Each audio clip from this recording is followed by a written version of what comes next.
folks, and welcome back to Four Corners of the Galley. I'm your host, P-Bo, and you're joining me on a special Star Wars Solo, a Star Wars story movie review. It was really fun! Yes, folks, so this is Star Wars, a Solo, a Star Wars story. You know there's funky names that came. It's Solo. It's Solo, the origins. It's a Star Wars story. They should have kept it a Star Wars anthology, but this is the spin-off to Star Wars, and this is basically the origins of Han Solo. So let's break it down. So I'm not going to spoil that much about the movie. There's only one real big spoiler in this movie, and the most of this movie is pretty straightforward, and it's all about finding out how certain events and things happen. Solo, a Star Wars story, is directed by Ron Howard, but there were two directors before that. In case you guys don't know, Lord and Miller and Chris Miller were fired from the project after completing 80% of filming it. They're the directors of the Lego Movie, 21 Jump Street, and 22 Jump Street. Very funny directors, but the direction that they were going, Kathleen Kennedy was not happy with, so they brought in Ron Howard, and he completely reshot the movie and still finished it in time to put out on theaters. Now, for me, this movie is very fun and entertaining. Yes, it is not a heavy Star Wars movie. Yes, it's got clunky stuff in it, and it's trying to find its place.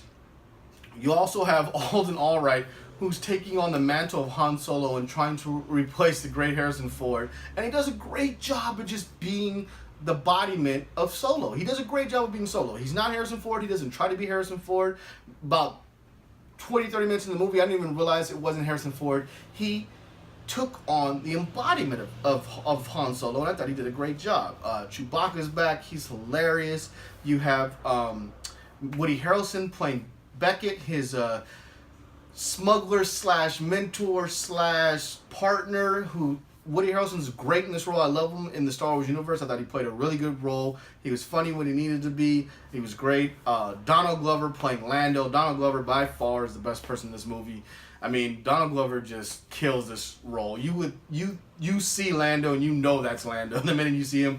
He played his role great. The way he was about him, his suave, his cockiness, everything about it was great. You have Emilia Clarke playing Kira. I thought Emilia Clarke was amazing. Her relationship with Han I just thought was great. Now, Star Wars has come back with Disney, and this is the fourth movie in the Disney since Disney has brought it. The first two were episodes, and we got two spinoffs. The first three had big, major implications in the Star Wars universe. Spoiler alert, in case you guys don't know, Han Solo dies in 7. Then you bring out the next one in Rogue One, and everybody basically dies. And then you go to the next one, and then Luke dies. So, I mean, Star Wars has been pretty wars. And we finally got something that takes place in between 3 and 4, and right before Rogue One, and also right before the Clone Wars. Or, you know, not the Clone Wars, I'm talking about the TV show Rebels, and around that time. And we go, and it's fun, it's lighthearted. There's not going to be a lot of stakes in this movie because we already know who Han is. And Han can't really do too much because when we meet Han, he's a smuggler already and a well-established pilot, but he has no idea about the Jedis. He thinks it's a whole bunch of hooey-fooey, as he always says. He doesn't believe anything about that. He only knows what he knows, and we kind of get a little tough. He has dealt with the Empire. He's dealt with Jabba. He's had run-ins with, obviously, Boba Fett. He's had run-ins with Greedo. There's all different things. And maybe we were expecting a little more in the movie. I know for my fact, there are some things that I thought I was going to see in the movie that did not happen, or some characters I was expecting that did not come about. But we do get the Great Kessel Run. We get how he gets the Millennium Falcon. We get how he gets his name, how he meets Chewie. All those elements are there. I feel like this movie was made for the masses. This movie was made for the kids and the families to enjoy a Star Wars movie that didn't really have so much high expectations and depths. I mean, Solo takes place in a world, in a time where there's no Jedis. I mean, the Jedis are gone at this point. This is after 3, so the Jedis are killed, and it's more about what the regular people are doing in this crazy universe and how they have to go through it and how they bring Han up. I love the elements that they have. Now, they miss on a lot of different things, but the elements were there. It was great. It was a very fun movie. Now, I must admit, it does have a lot of Easter eggs thrown throughout for all the Star Wars fans, but it leans a lot too heavy sometimes on some of these Easter eggs. It's just a little too many Easter eggs, and then it doesn't give you a lot of payoffs. And I will admit, some of the choices they made for some of the main things, like how he got his name and how certain things happen, are a little clunky. And I can see how that turns off the major Star Wars fan. But you would think that the casual fan would appreciate and like this movie. But based on the box office results, no one wanted to see this movie. Now, here's the problem with Star Wars we have. We just had a Star Wars movie 6 months ago. And this is the first time ever in the history of Star Wars that ever a movie has come out 6 months after another Star Wars movie. So maybe a little too much at the box office to happen right after one of the most divisive Star Wars ever created, and one that really split the fandom down the middle.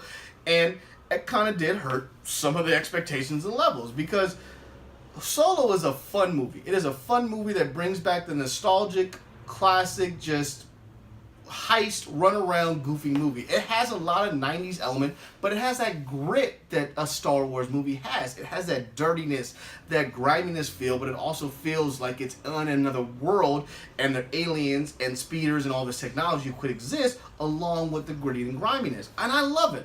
This thing is a pure heist movie from start to finish. It's got great elements, but I can see why a lot of choices were weird or hard to make. I mean, they did course correct when this movie was almost completely done and had to basically put it back together and just shoot the script they wanted, but it went through a lot. They also waited a long time to market this movie. I've never seen them not market a movie so long. They didn't want to confuse people when they were marketing Last Jedi and then talk about Solo, so I think they should have delayed this or put a bigger gap in between. They rushed it through and they wanted to make it happen.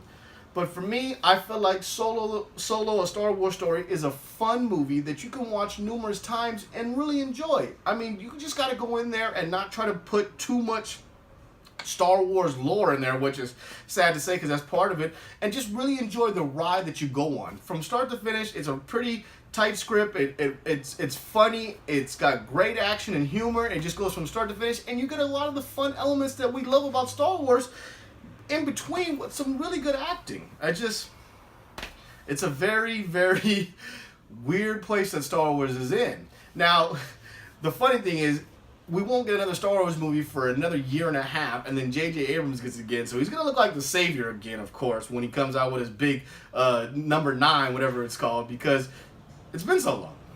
Well, there you go, folks. That's my opinion on Star Wars.